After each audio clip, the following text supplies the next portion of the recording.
Hi everyone, welcome back to the channel. I'm Tom Quigley, bringing the latest tips, tricks and techniques for all your contemporary painting and drawing needs. So we're on to another video. This one's going to be on gridding and scaling. So if you're that kind of person that just wants to nail your proportion every single time, you want to make sure you've got the likeness to a photograph or just maybe the perspective in a drawing, you just want that absolutely perfect, then this is going to be the video for you.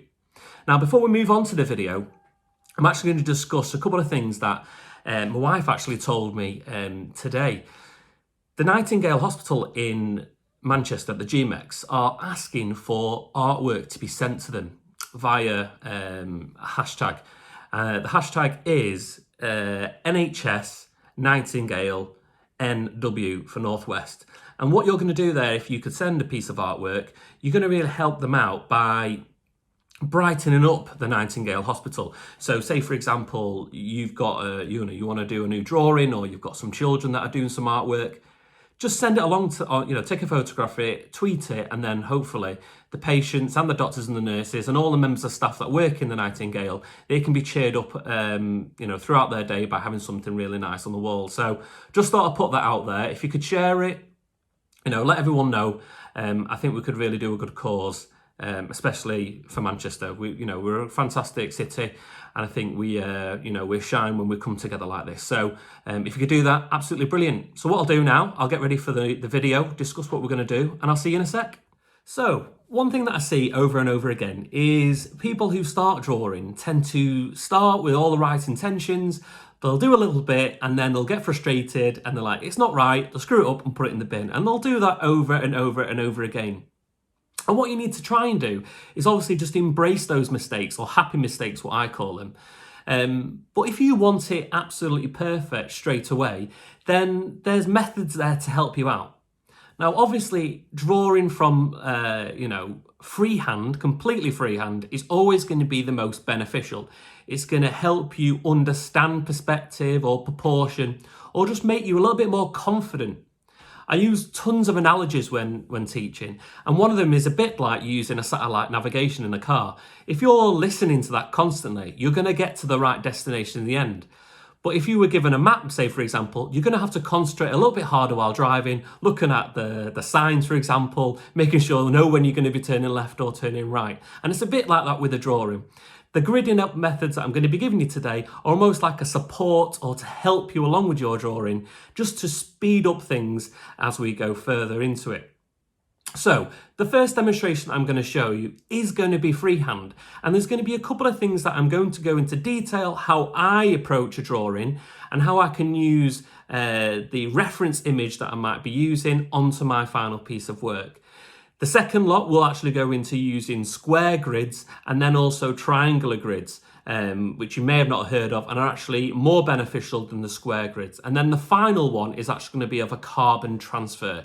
So if you've got students that are relatively a low ability, then hopefully it's all accessible for what I'm going to show you today. So first one we're going to do, let's get working on this first thing. I'm going to choose what image I'm going to do and then talk you through it. Okay, so I'm ready to start the first demonstration. I've got my image ready, I've got my paper ready. And the first thing that we're going to do, we're not going to do absolutely nothing whatsoever. We're just going to study the image, have a look at it first of all, and I'm just going to talk you through a few things that you need to consider first of all. So this is an A4 piece of paper. Now the proportions of this A4 piece of paper is 2:3 or thereabouts. So that's the first thing that you need to understand really, to be honest, is that if your portraits is either portrait or is it going to be landscape or is it a square image, you need to think about that when drawing on your work. So let's do that now. I'm just going to do it, as I say, freehand. It might not be completely accurate, but remember, we're only doing some sketchbook investigations. They don't have to be absolutely perfect. They're just establishing things to work out if you like them or not. And if you were to consider, say, for example, I know you were maybe building a house, you need to maybe see some floor plans first to see if you it's that what you wanted You don't go straight away and build it and then realise you don't like it afterwards. So it's a bit like that with the drawing. So some of your sketchbook investigations, you're just understanding, do you like what you see on the page, or do you want to adapt it and change it later on? So I've got my shape further on there. Also got my side and then we'll go at the top. Looking back at my image, there's a few pointers of reference that we can look at. So one of them being up here, where the building goes into the distance.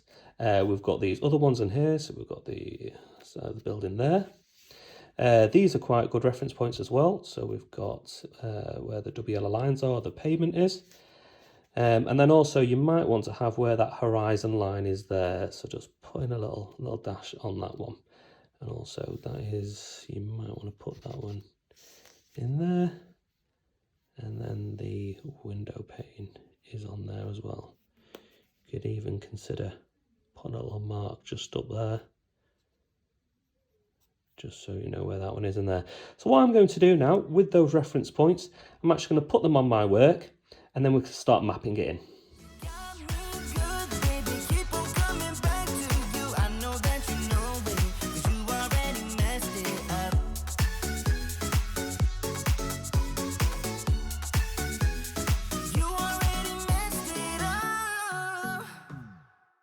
So that was a relatively quick time lapse there, just looking how to draw freehand, but hopefully you were able to kind of get the gist of why I was doing certain things. I've not put any detail in whatsoever. In fact, that was probably about a 3 or 4 minute drawing, so not any detail whatsoever.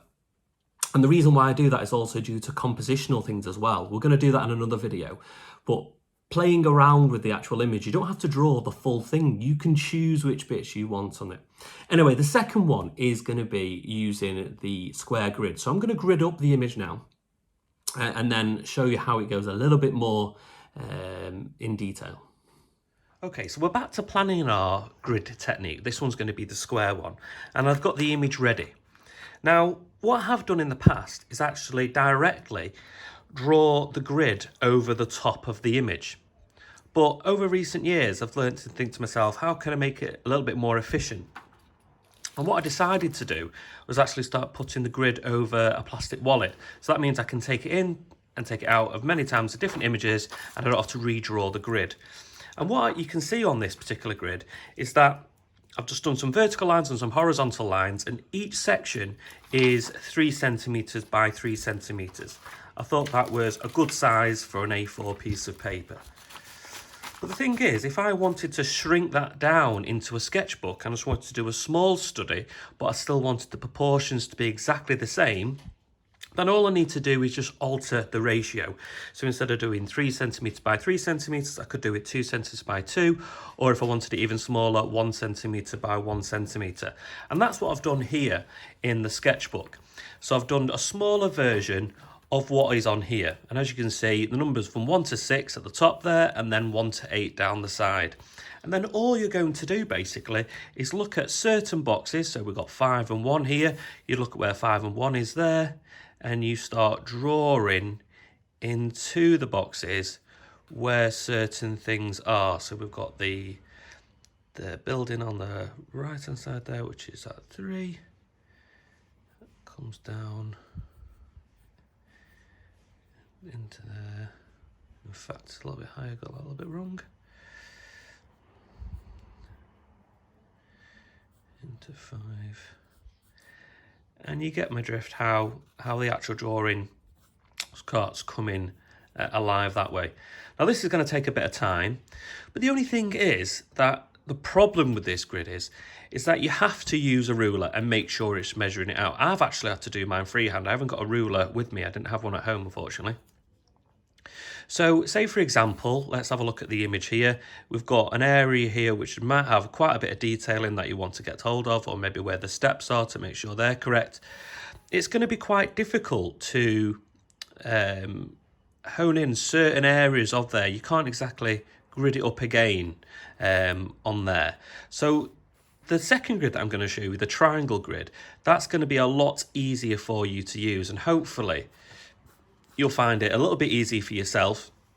And many artists, such as Leonardo da Vinci and other artists, have used this particular grid. So I'm going to move you on to that one.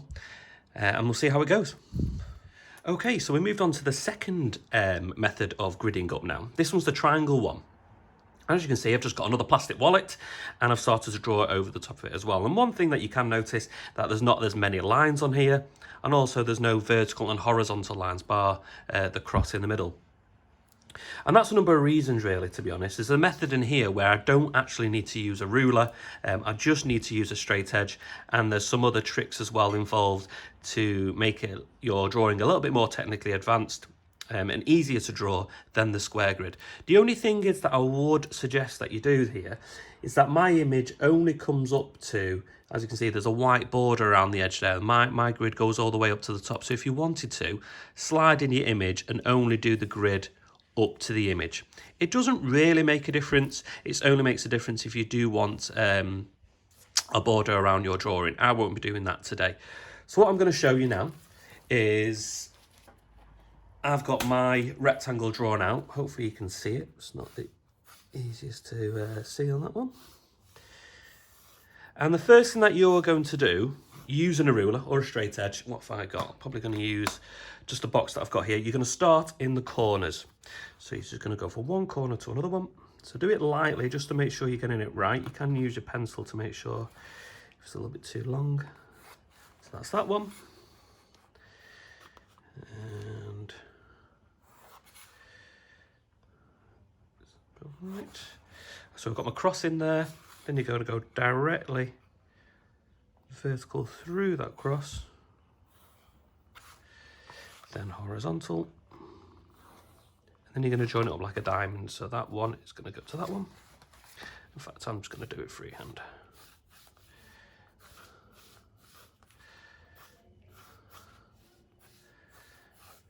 And what you can see, now we've got the same grid on here as on there. The only thing that you need to understand now is how, say for example, you wanted to really get the graffiti perfect in this particular area.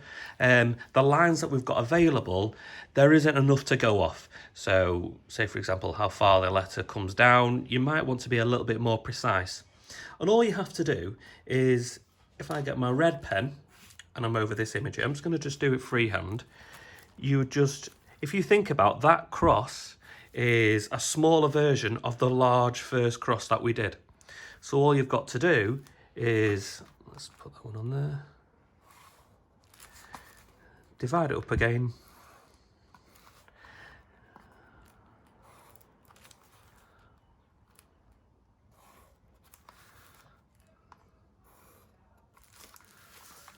and the last one.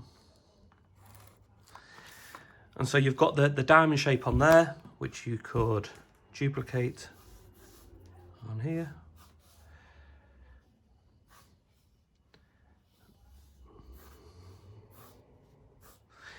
And you've guessed it, you can do it again and again and again. So if it's there, say for example, just this corner here, I could go over and over. As long as you do it, take your time. I'm rushing a little bit here, making sure that you get it on right there. But you can go as small as you want to. As long as you do it on there and on here as well, you can get the drawing exactly right. So what I'm going to do, this is the drawing and using the grid technique that I'm actually going to do for the final bit of this video, which I'll do a time lapse so you can see how it starts, how it develops, how it finishes. The last thing that I want to show you is relatively simple.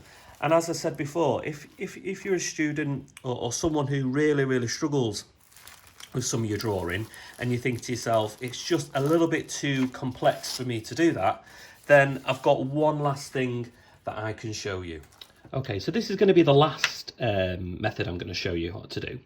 And all you'll need is your photocopy or the image that you're working from. And what you're going to do, first of all, you're going to turn it over. I've got a graphite stick. The reason why I'm using this, it's a lot larger to use, but you can just use a pencil. And what you're going to do first of all is that you're going to go, in fact, what I might want to do is take off the paper. Hopefully it comes off relatively quick. And I'm going to use the side of it there. So if you have got a pencil, that's no issue. I know that you know it, 'cause you already messed it up.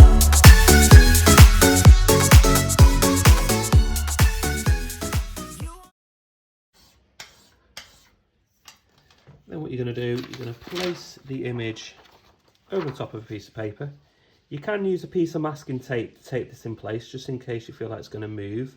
But for this demonstration, I'm not going to. I'm just going to keep hold of it. And you can actually use a pen, a biro. It doesn't have to be a pencil. I'm still going to use a pencil on this one, but what you're going to do is just make sure that doesn't move. You're going to then trace around, applying a firm pressure. I'm not going to do all this image, I'm just going to show you a small section. You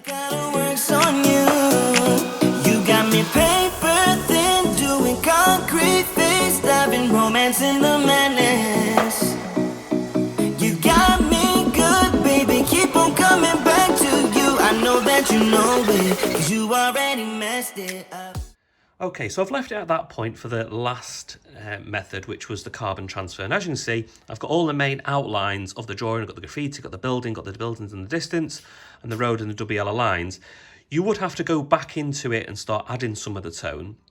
One thing that I did forget to tell you when talking about the masking tape, I actually decided to put some on there. While putting it over the top and sticking it down, you can actually, while you're drawing, knowing that it's not going to move, is actually lift it back over the top, see which bits that you missed out when you need to go back over, and then you can start drawing back over to them. So that is a good idea, to use the masking tape on there. What I'm going to do now is I'm going to do this drawing. I'm going to use the triangle grid, because that's the grid that I favour the most, to be honest. So you can see how that goes from start to finish. And hopefully you enjoyed that one.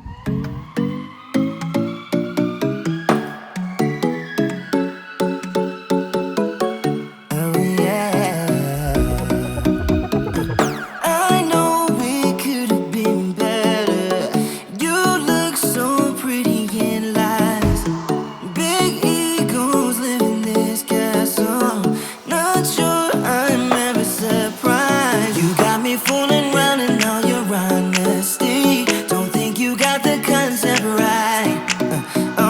Double moral bitterness is not my type, but still it kinda works on you. You got me paper thin, doing concrete face, diving romance in the madness. You got me good, baby, keep on coming back to you. I know that you know it, 'cause you already messed it up.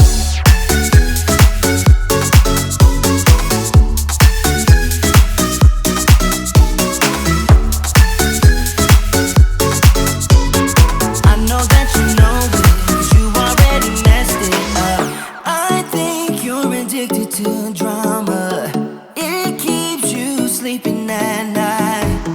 Keep losing your shit on my problems. You know that something ain't right. Blaming me for causing your insanity. I'm pretty sure you're born like this. Talk before you think it's your original touch, but I guess it kinda works on you. You got me paper thin, doing concrete face, diving romance in the madness. You got me good, baby, keep on coming back to you. I know that you know it, 'cause you already messed it up.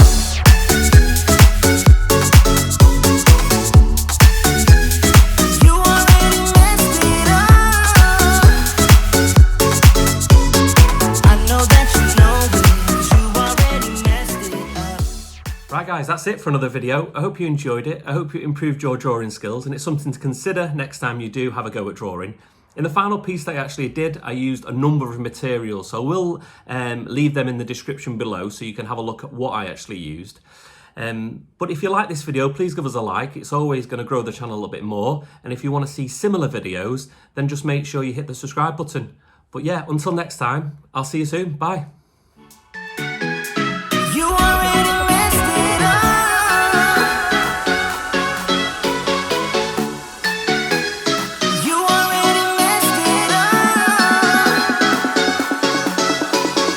I know that you know it, 'cause you already messed it up.